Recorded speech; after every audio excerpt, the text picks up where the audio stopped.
I'm at the University of Georgia in Athens, Georgia. I'm on the campus, which is so big. You know, I had two children that went to school here, and I thought I knew the campus pretty good. And then I came out here and realized just how massive this campus is. I'd never been to this part of it. I'm at the Veterinary School of Medicine. Am I saying that correctly? Yeah, the Veterinary College, and this is the veterinary teaching hospital. Okay. I'm with Jorg Mayer, and he's in charge of this whole thing. I just know him as Jorg. I don't even know what your official title is. What would you be identified as? What's your title? Officially, it would be a full professor in zoological medicine at the Department of Small Animal Medicine and Surgery at the Veterinary College. And the way we became friends is I got an email from him one day several years ago, and he asked if he could bring the vet school students up to Blue Ridge Honey Company just for the exposure to beekeeping and perhaps commercial beekeeping. And on that occasion, I was stunned and absolutely taken aback about how brilliant and sharp these students are. I know that the vet school here at UGA is no joke. It's prestigious. It's hard to get into. I personally know two people that tried to get in and could not, and they had decent grades. I mean, they were good students, and they were unable to get into this school. So I guess you do have to be very sharp to get in here. And I was also very impressed with how smart you were when, you know, the students were asking questions and we started conversing. I thought, man, this guy knows what he's talking about. And that's why I'm here today. I feel that there is a storm brewing. I really do. And I recognize that your college is getting pretty involved in beekeeping. In fact, to make sure I don't forget any questions, if that's okay with you, I brought a whole list of questions here. Let's go through them. And the first thing I put on the top of the page is there's a storm brewing that I think many beekeepers don't realize is occurring, and it's all about European Foulbrood and the resistance to the typical antibiotics. And like I explained to you in one of my emails, I'm going to ask these questions, not even sure if I'm asking them in a smart way, so correct me at any time. Explain the difference between European Foulbrood and American Foulbrood. So yeah, it's a huge difference, even though they sound very similar.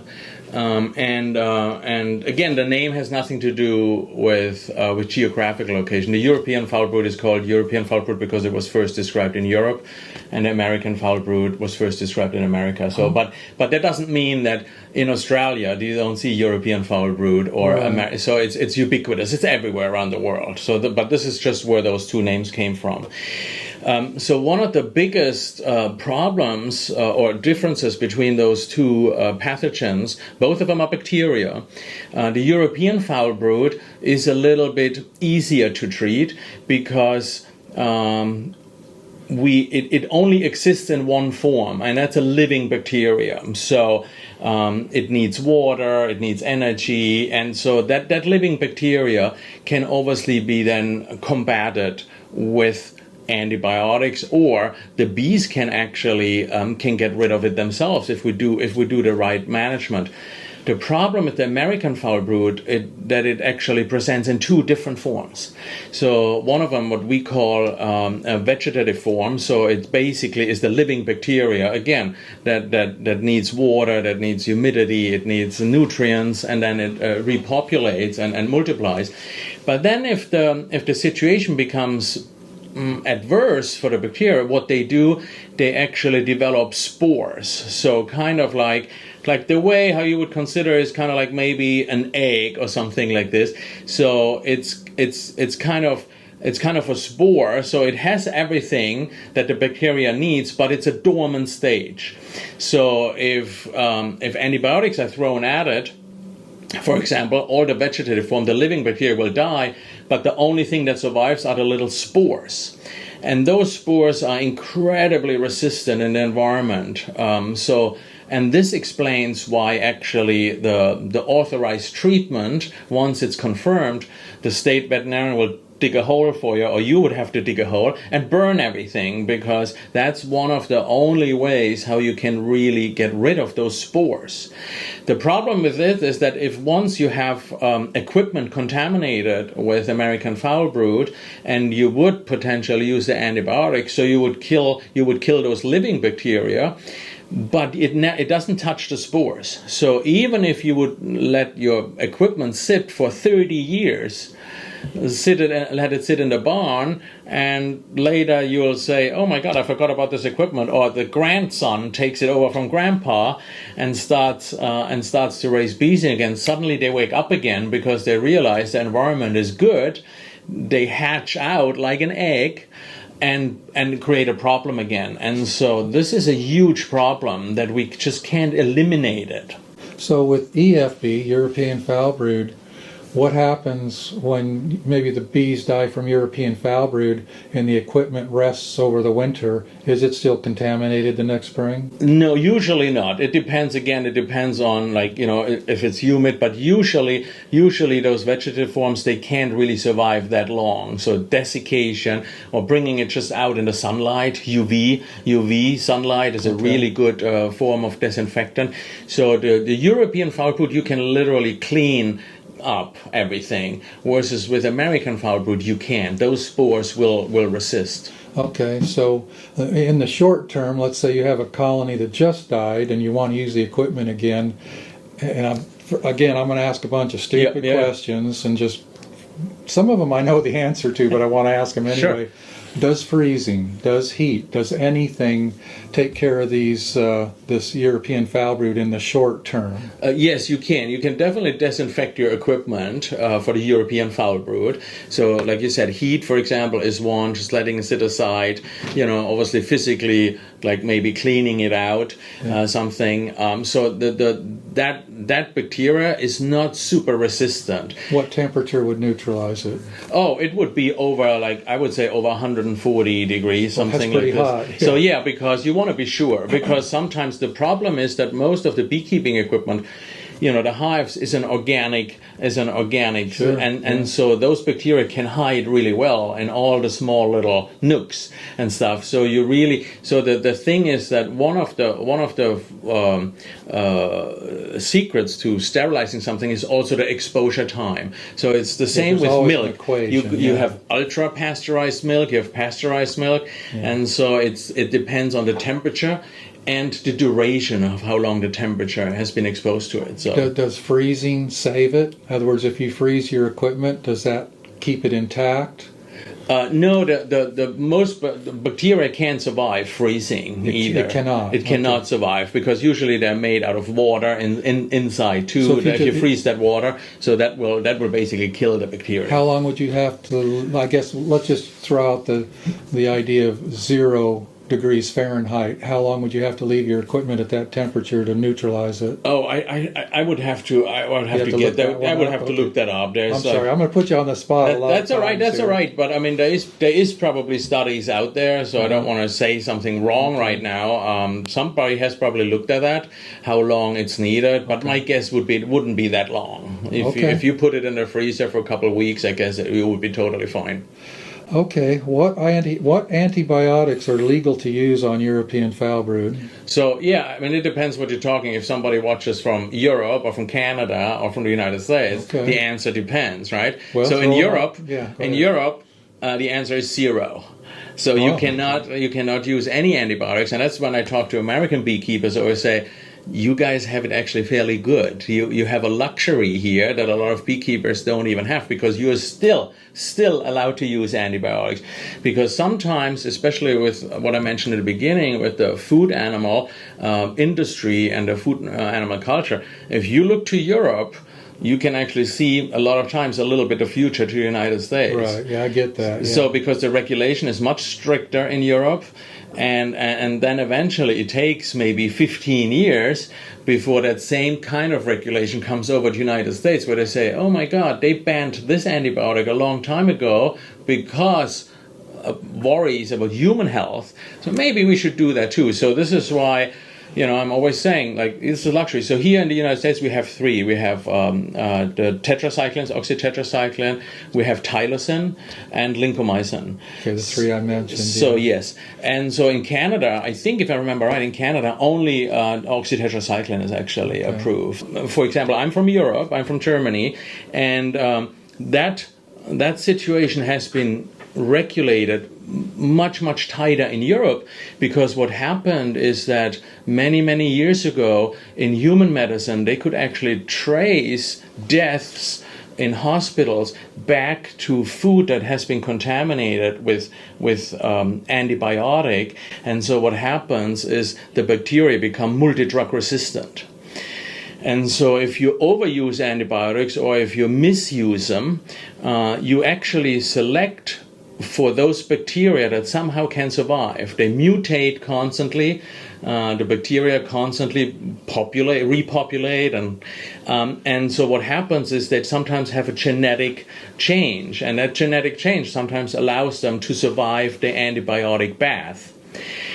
And so what happens after a while, if you chronically use antibiotics or use them at a lower level, and they learn and they become resistant to it, and now what you said, a storm is brewing, so you're selecting for a specific population to be multi-drug resistant, which then even in a human hospital, they're going to scratch their head and said, how come we're not getting rid of that infection?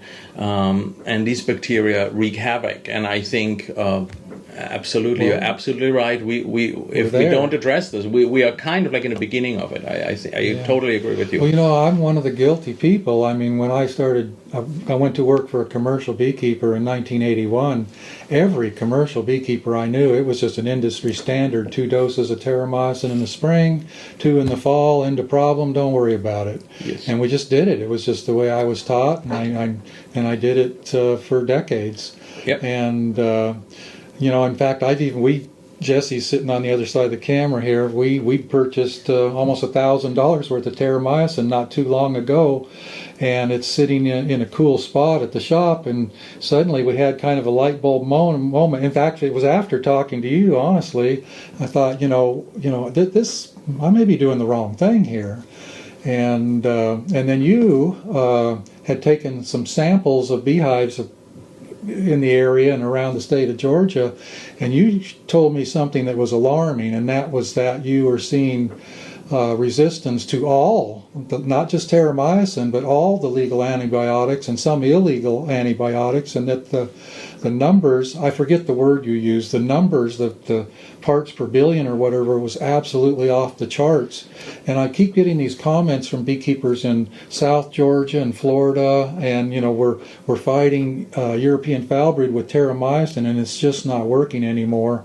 Some guys are using tylosin and lectomycin, am I pronouncing that right? Which are much stronger, yep. And now they're seeing that it's not working. So this is what I mean by this storm is brewing. And I think we're about to go off the tracks, and half the beekeepers out there have no clue that this is occurring. So, in fact, one of my questions. First, let me stick to my list here. Sure. So the next question, and this is backing up on the subject matter, but if you get to the point where oxytetracycline is only borderline working, you're wasting your time using it, aren't you? You have big fish to fry then. Big fish to fry. Yeah. It seems to me that the EFB is showing up in some areas heavier than it is in others. Is there anything distinctive about different parts of the country that affect it, like humid, dry? Yeah, I think, again, the problem to identify these factors is going to be very difficult, because if you're working in the real world out there, so you're not working in a laboratory setting where you can potentially determine every factor and you can tweak one factor to see if something goes wrong. You're out in the real world, so it rains, it is dry, there's pesticides on the next field, there is different equipment, and then suddenly you see it. Maybe there's a monoculture, maybe there's just one kind of, maybe there's just almonds in California and all the bees are being trucked there, so there's nothing else for them to feast on but the almonds. So all of these are factors that potentially affect the immune system of the bee, and then potentially, if you work them hard, and then potentially could be that the immune system collapses and then they break out. Well, while we're on nutrition and potential malnutrition, what do you think about probiotics? Oh, I love probiotics. I always say to my students, what is the rule number one in veterinary medicine? Hopefully in human medicine too. What is the rule number one? It's like do no harm, right? Because a lot of times when we administer a treatment, when we do anything, we can potentially cause harm. Right, so everything that you give could potentially be either an overdose or could have side effects. Even water, you can kill somebody with too much water drinking. Right, water toxicity exists, and so I always say, like, if you do something. So for me, the probiotic, using probiotics, is there? I think there's very, very little chance. If I don't know too much about harmful side effects of probiotics, and we know there's a lot of studies out there about the beneficial side effects of probiotics. We need to get away from that mindset that, oh my God, I feel so good because I just diagnosed European Foulbrood by myself or something like this. All I need to do is throw tetracyclines on it, right? And I think that has been the solution for the longest time. And it would be same if you're a parent and you have a little kid that is coughing. You would not immediately go to the bathroom and you have a stack of antibiotics and put your kid on antibiotics because it's coughing. It could be the flu or it could be something this, right? So, but that would be literally the equivalent. The first action is throwing antibiotics at it. Again, think of our European beekeeper friends that are not even allowed to use it. So yes, they do they have it? Absolutely. Can they diagnose it? Yes. So, but what do they need to do? They need to change their husbandry. They have to figure out something is stressing my girls out. The immune system of the hive is not working.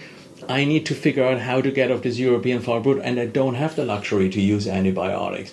So now I got to figure out, do I have, is there too many mites in there? Is there hive beetles on top of it? Is it too moist? Is it too shady? Is it, malnutrition. I keep coming back to malnutrition. Exactly, malnutrition, and that is so important. So I think more and more evidence is coming out that probiotics actually itself, especially lactobacillus and bifidobacterium, they have antibacterial effects themselves, and the bees really need that to keep their own immune system in balance. I started using them on the recommendation of two people I know, very big beekeepers. He just had European Foulbrood. It was just rampant through his outfit, and he couldn't stop it with anything. Nothing was working, and he started using a lot of Strong Microbials brand. I don't mean to push a brand. I know there's several good brands. Strong Microbials, and within a few treatments he started to see a difference, and now he doesn't try to treat with any antibiotics, and he says that just the probiotics alone, in his opinion, are keeping it down to a reasonable level. That's great. And of course, that's secondhand information now. And then I have another friend that says the same thing, North Dakota, Texas. You mentioned bees go through a lot, and they do. Both of these men travel all over the country. They do a lot of pollination and honey production, and that's part of the problem too, stressors. Yeah. Okay, I got a very odd question for you. Some beekeepers report bad bees coming out of blueberry pollination. Yeah, there are some studies out there that looked at that, because I think blueberries are kind of fairly susceptible to a lot of fungal diseases. So they get a lot of fungicides. So they use a lot of fungicides there, and so people actually looked into it and exposed the bees to those different fungicides that are being used. And again, interesting, so a lot of times these toxicology studies that are being done in a lab, so they take bees, they add that toxin at a known concentration to their sugar water, and then they can follow these bees. But again, this is not really what's happening in the wild, because they just have this one stressor. But interesting enough, what they found is that individual toxin by itself is potentially not as toxic. it's sometimes the synergism that get exposed to 3 or 4 different toxins at the same time. and then it's that perfect storm. And somebody would say, well, how's that happening? I've been doing a little talk when I talk to bee clubs about just what our beeswax comb is capable of holding on to. And sometimes, and I say, and I think I'm correct, it's, something's coming in the door like some sort of fungicide, and you've got this other thing in your comb and they touch each other, and suddenly you've got a glow-in-the-dark synergistic toxic effect going on. And a lot of times it could come down to just swapping your comb out periodically. Yeah, that's why we refer from a veterinary point of view. That's why we use the analogy of the comb as the liver in an animal. So it's detoxifying. It's detoxifying the stuff. And that's exactly what happens in the beehive. Yeah, beekeepers use that term too. And fungicides can cause malnutrition because it messes up this condition of turning pollen into proper bee bread. So there's so many problems there that can happen.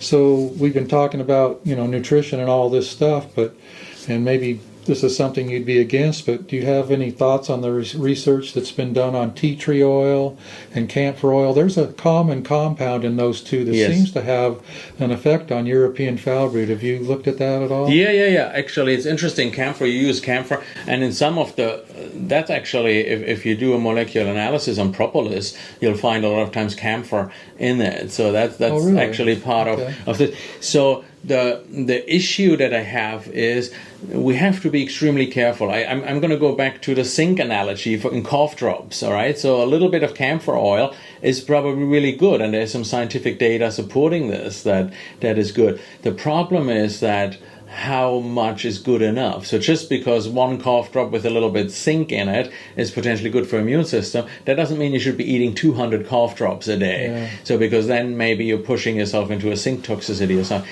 And it's the same with these oils. So I'm a huge firm believer in that, but what I would recommend is that you go out and purchase the products that have them or that are on the market already. And I think one of them, if I can mention products here, I think one of them is Hive Alive. That they have actually these compounds in it, and so what my recommendation is, like, use those as instructed. All right, if it says use 25 milliliters per gallon of thing, then use it as such. Just because it's good doesn't mean that you use 60 milliliters, because again you made and this is the reason why these products potentially are expensive, because they went through extensive testing periods. They did scientific research, a lot of them. I think Hive Alive also has a couple of papers published on the effectiveness of this product. And so if you use them appropriately, then I think it's really good stuff. Do you think that essential oils have a negative effect on the use of probiotics? Okay. In other words, if you're putting that type of product in there, could it be affecting the probiotics that you're also putting in there? In the right doses, I don't think so. Okay. In the right dose, and that's why I think there's some data available when you overdose them with those oils that is actually detrimental to the bee. Okay. I forget what M stands for. Melissiococcus plutonis. Okay, there you go. I couldn't pronounce that if I had to. So that is a causative agent of European Foulbrood. Is it mutating? Is it or is there other bacteria involved? Yeah. That's a good question. So Melissiococcus plutonis is the causative agent of European Foulbrood, and so like I said before, absolutely, it's mutating. All the bacteria are mutating, and so your friends that you had that kept throwing tetracyclines at it, and eventually they selected for like a gladiator, like Melissiococcus. It's like any animal. And they said, like, bring it on. And there's actually a recent study was actually published, I think it was earlier this year, coming out of Canada, where they found actually that extremely drug-resistant Melissiococcus plutonis, I think, if I remember right, I can show you the paper, I think they were resistant up to 30 times of the recommended level of antibiotics. Right. So that is a strong. So that's what we started our conversation with. This is that storm that's brewing.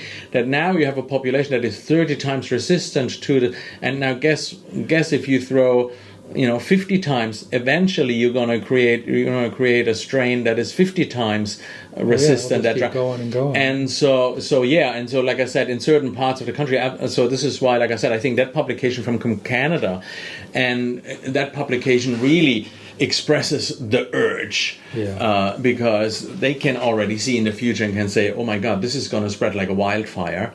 And like I said, I think if I remember right, in Canada, only oxytetracyclines are allowed, and if they're already then multi-drug resistant, then that's it for Canadian beekeepers.